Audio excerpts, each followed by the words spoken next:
sebenarnya walaupun tawakal ini masih dalam term atau istilah yang familiar di dalam dunia Islam, tapi kita melihat bahwa pendekatan atau pemaknaan tawakal ini kita masih melihat adanya polarisasi atau dua perbedaan yang cukup antitesis lah, katakan satu sama lain. Yang pertama, mengartikan tawakal dengan menafikan semua usaha-usaha kita, yang tentu saja pendekatan yang seperti ini kurang masuk untuk anak-anak milenial yang mereka masih sangat produktif, masih sangat kreatif gitu kan. Sementara di kelompok pasca milenial itu pendekatannya cenderung seperti akhirnya seperti going where the wind blows, artinya bagaimana nanti sajalah, semuanya serahkan kepada Allah. Nah, saya berharap Buya Syakur Yassin pada kesempatan ini bisa mempertemukan antara perbedaan yang cukup paradoks itu. Baiklah pemirsa TV Wamima, kita akan langsung mendengarkan uraian dari Buya Syakur Yassin. Silakan Buya. Assalamualaikum warahmatullahi wabarakatuh. Begini, tawakal ini bukan pilihan, kita bukan disuruh memilih, tetapi ini perintah Allah. Wa 'alallah falyatawakkalul mu'minun, dan wa 'alallahi falyatawakkalul mu'minun sampai innallaha yuhibbul mutawakkilin. Kalau perintah itu kan berarti disuruh dan wajib, seperti aqimus shalah, seperti wa atuz zakah. Ya, ini memang kita sendiri sebetulnya dalam beragama ini kelihatannya masih ada sebagian dipercaya, sebagian tidak. Yu'minuna bi ba'din wa yakfuruna bi ba'd. Sebagian percaya, sebagian tidak. Jadi masih belum percaya seluruhnya. Perintah Allah itu diseleksi oleh kita sendiri. Aqimus shalah nurut enggak? Wa atuz zakah nurut enggak? Nurut. Wa'tasimu bihablillah nurut enggak? Tergantung dengan siapa. Itulah. Wala tafarraqun nurut enggak? Wala taqrabu zina nurut, tapi wala tafarraqu jangan berzina nurut, enggak berzina, tapi jangan bercerai-berai enggak. Ya kenapa? Berarti di sini dalam diri kita ada terdapat penyangkalan. Perlu kita telusuri lebih awal bahwa akhirnya penderitaan kita dalam hidup ini adalah muncul dari penyangkalan kita. Artinya selama kita hidup tidak pernah merasa bersyukur, tidak pernah menikmati apa yang ada, kita selalu menyangkal. Kita selalu memikirkan sesuatu yang tidak kita capai. Yang kita capai 1 juta, yang tidak 1, yang 1 juta tidak dinikmati, kita menangisi yang 1 tidak tercapai. Ini jadi persoalan. Jadi kalau saya melihat perintah Allah untuk bertawakal ini, sesungguhnya kalaupun Allah tidak menyuruh, saya akan melakukannya. Karena itu otomatis, kalau tidak tawakal maunya apa? Kalau kita tidak menyerahkan semuanya kepada Allah, lalu apa yang bisa kita lakukan? Nah, sementara yang menyebabkan orang itu merasa dirinya bisa melakukan adalah hanya sekedar angan-angan dalam pikirannya. Seperti saya ceritakan, seperti masinis, ya, supir kereta listrik. Sementara dia bisa nginjek gas, dipercepat, nginjek rem, memperlambat, bahkan menghentikan bisa. Tetapi ketika listrik itu mati, apa yang terjadi? Bisa diinjak gasnya, bisa cepat? Nggak bisa. Nah, orang juga sama ketika sudah kena stroke. Dulu pernah ngancam mau mukul saya bilang silakan pukul, nggak bisa. Kenapa? Ya nggak bisa. Dulu bisa nggak? Dulu nggak bisa. Sekarang bisa. Jadi yang aslinya Anda itu bisa atau tidak sebetulnya? Ini. Makanya setelah awalnya adalah la haula wala quwata illa billah. Aku tidak punya apa-apa, tidak bisa apa-apa. Itu standar awalnya. Dan kalau kita tidak menyerahkan diri kepada Allah, terserah yang Allah lakukan, ini satu hal yang sesungguhnya yang irasional semuanya. Mari kita lihat dalam kehidupan sehari-hari. Seorang bawahan, seorang camat dipanggil bupati karena ada tour of duty, ada mutasi, diputar. Ketika dipanggil oleh sang bupati, dikatakan, saudara camat, sok Anda karena kedekatan dengan saya, Anda milih mau ditempatkan di mana. Sang camat mengatakan, terserah kebijaksanaan Bapak saja, saya siap ditempatkan dimanapun. Bayangkan, seorang manusia bisa mengatakan kepada sesama manusia, terserah Bapak saja, saya siap ditempatkan di mana saja. Betapa indahnya kalau kalimat seperti ini kau katakan kepada Tuhanmu yang menciptakan dirimu. Kenapa? Berarti lebih mempercayai sesama manusia daripada Tuhan yang menciptakan dirinya. Ini juga satu pertanyaan besar, kenapa terjadi seperti itu. Sekarang, kalau kita tidak berserah diri kepada Allah, maunya apa? Dari sejak awal, kita ini tidak dilibatkan sedikit pun proses kehadiran kita di bumi. Saya lahir di desa Tulung Agung, bukan pilihan saya. Saya dilahirkan oleh ibu saya, namanya Ibu Haji Zainab, juga bukan pilihan saya. Saya lahirnya hari Sabtu, bukan pilihan saya. Sampai nama saya pun Abdul Syakur Yasin, bukan pilihan saya. Saya jadi laki, bukan pilihan saya. Profil saya seperti ini, bukan pilihan saya. Kalau saya suruh milih, saya milih seperti profil Anda yang tinggi, ya kan? Tapi Allah ngasihnya saya kecil, ya alhamdulillah, little is beautiful. untuk menyenangkan hati saya, kan gitu. Jadi artinya saya belum pernah mengisi daftar formulir kehadiran di bumi. Kata malaikatnya, sok isi nama, tanggal lahir, jam. Enggak kok, ujuk-ujuk saya sudah ada di sini. Ini pemberian murni dari Allah. Ini firman Allah yang mengatakan, innallaha yakhluqu ma yasha wa yakhtar. Allah yang mencipta dan Allah yang memilih. Maka lahumul khiyarah, mereka tidak punya hak memilih. Semuanya yang memilih adalah Allah. Sehingga ketika saya sudah menyerahkan dia, Allah yang memilih. Kalau memang ada sebagian teman-teman kita sesama kiai, kan wajib ikhtiar. Oke, kalau saya dikatakan wajib memilih dan itu kewajiban agama memilih, oke, saya siap memilih. Nah, tetapi ketika setelah saya memilih lalu ditanya, apa pilihan Anda? Akan saya katakan, pilihanku adalah tidak memilih. Biar Allah semuanya yang menyelesaikan, aku tinggal menjalani apapun menjadi ketentuan Allah. Ini pemahaman tawakal yang seperti itu mungkin tidak banyak dipahami karena orang merasa bisa sesuatu. Tetapi yuk kita sekarang andaikan, apalagi Anda akan mengurus kehidupan Anda, nasib Anda. Sekarang kendaraan yang kita pakai namanya jasad, kita tidak dilibatkan.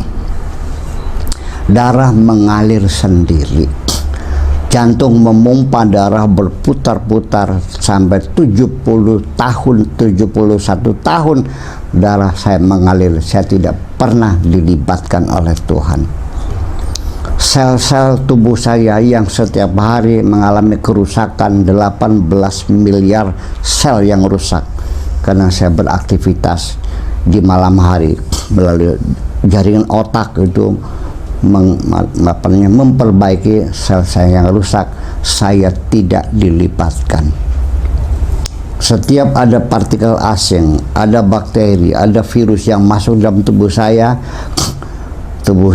bekerja, ya, memakan partikel-partikel asing itu dan tidak melibatkan saya. Bayangkan, mesin katalis yang ada dalam perut saya memisahkan makanan yang kita cerna menjadi berbagai vitamin, menjadi protein, dan semuanya berjalan otomatis. Kadar gula yang diperlukan darah kita dihisap, masuk dalam darah. Ketika sudah cukup, itu menutup sendiri, sisanya menjadi sampah. Lemak juga gitu, masuk ke darah, sudah 160, dia tutup sendiri. Dan saya tidak dilibatkan. Andaikan saya diberi tugas satu, silakan panjangkan rambutmu sendiri, saya akan angkat tangan, saya tidak akan sanggup memanjangkan rambut saya. Seumur hidup saya tidak bisa bekerja apapun, hanya narik-narik rambut saja. Gitu.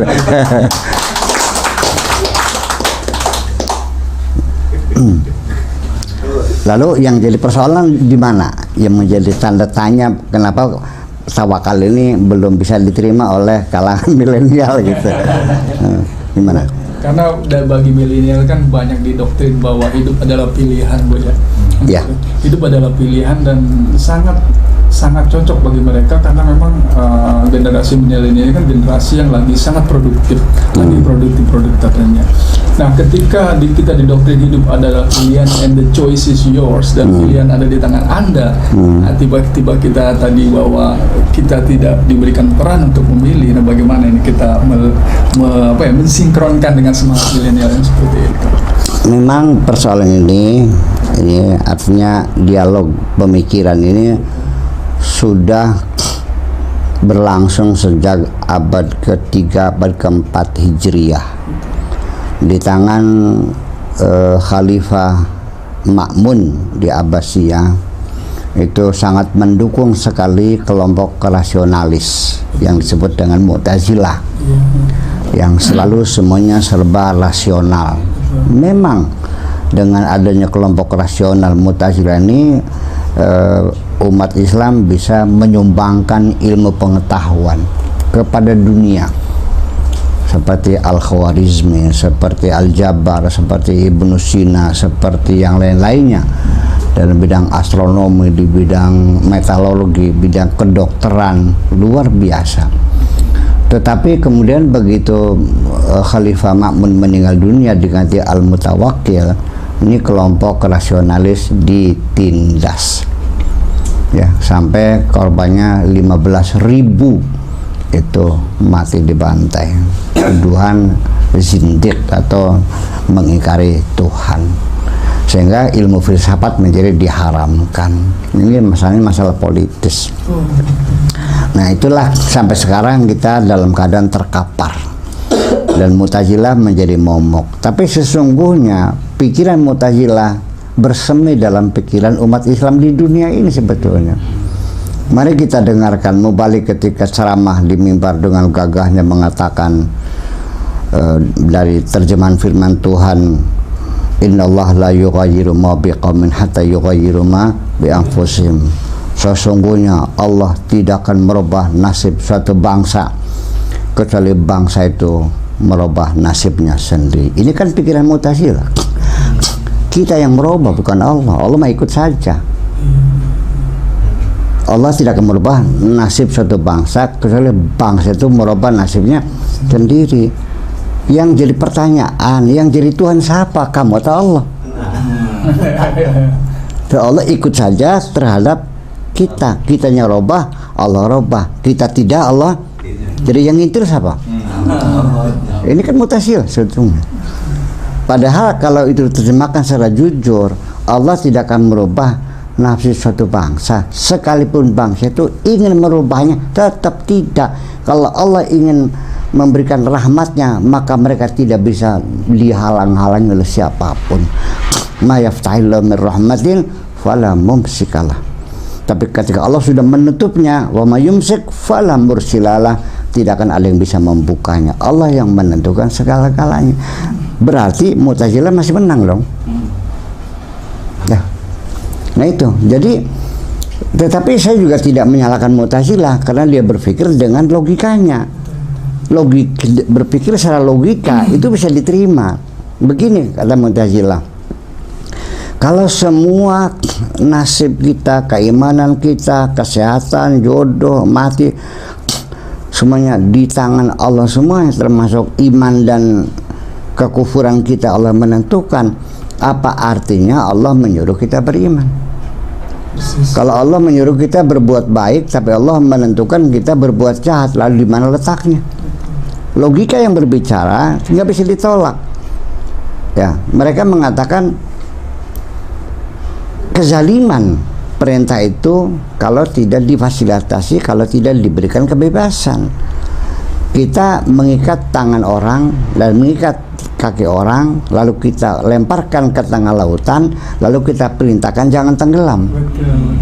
Itu logis sekali. Itu adalah teori, tapi praktek sehari-harinya tidak demikian.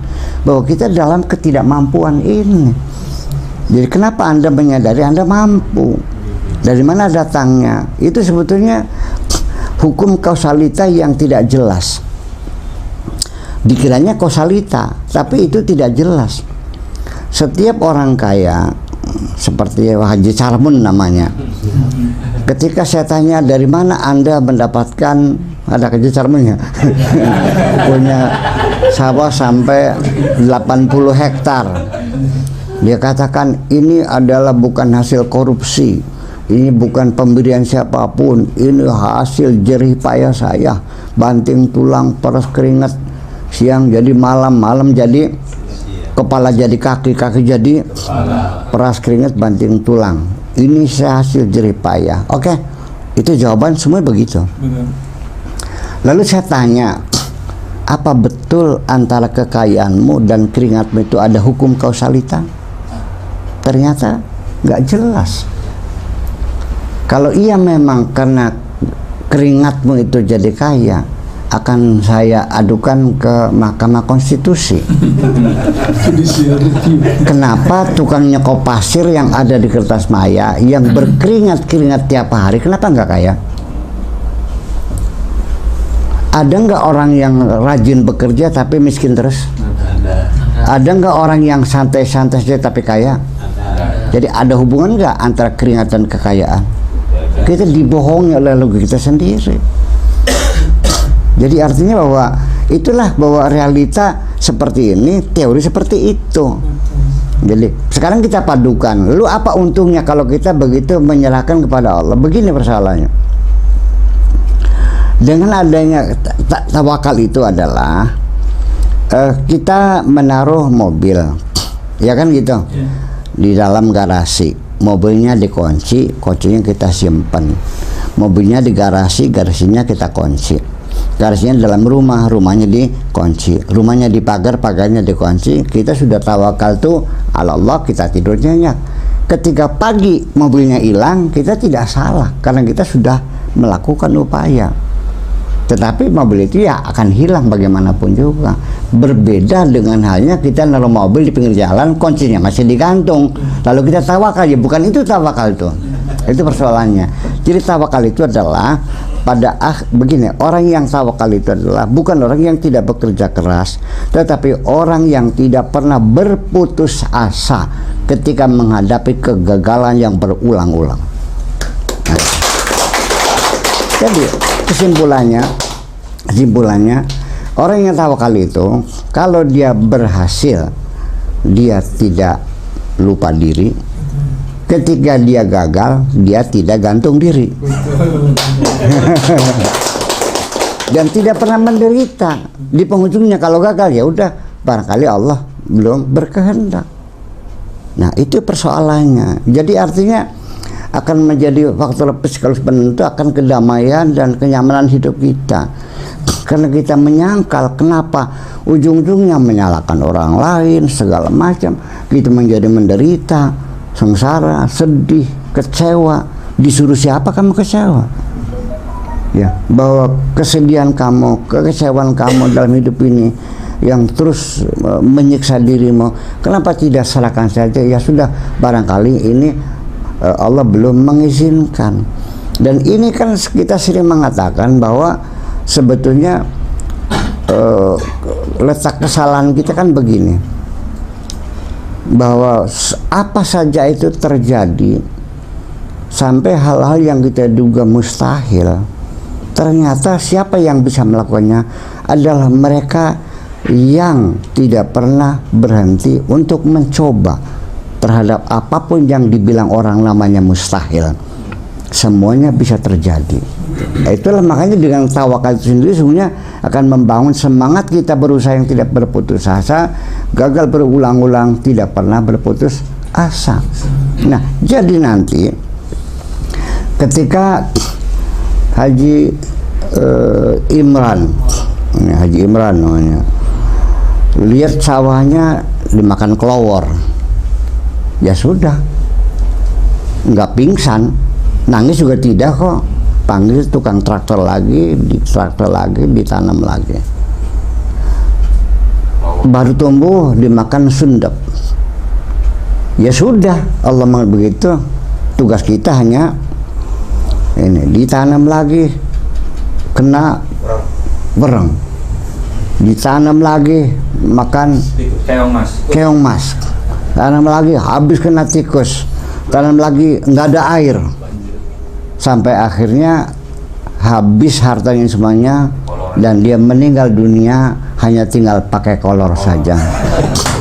Itulah orang yang paling sukses di alam dunia, karena dia dilahirkan dengan tugas menanam padi yang tidak pernah jadi, dia jalani sampai mati.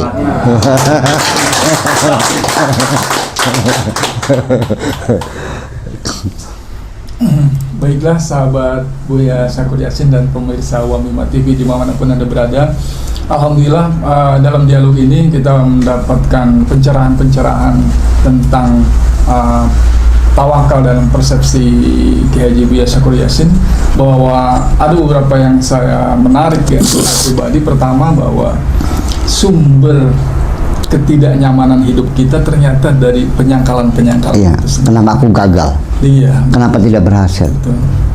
Dan yang kedua, tawakal yang alih-alih tadi menafikan semua usaha kita, justru tawakal adalah membuat kita tidak pernah kehilangan energi endurance kita bertahan hidup. Itu dia. Jadi justru tawakal ini justru kita penting dan kita harus paham. Kenapa? Dengan tawakal ini justru kita tidak pernah menyerah dalam hidup ini. Tidak. Atau die hard itu betul. Ini yang betul-betul saya tercerahkan dalam dialog ini, dan semoga sahabat Buya Syakur Yasin bisa mengambil manfaat dalam dialog ini. Terima kasih atas perhatian dan atensinya. Kita akhiri. Salam damai dan bahagia Indonesia.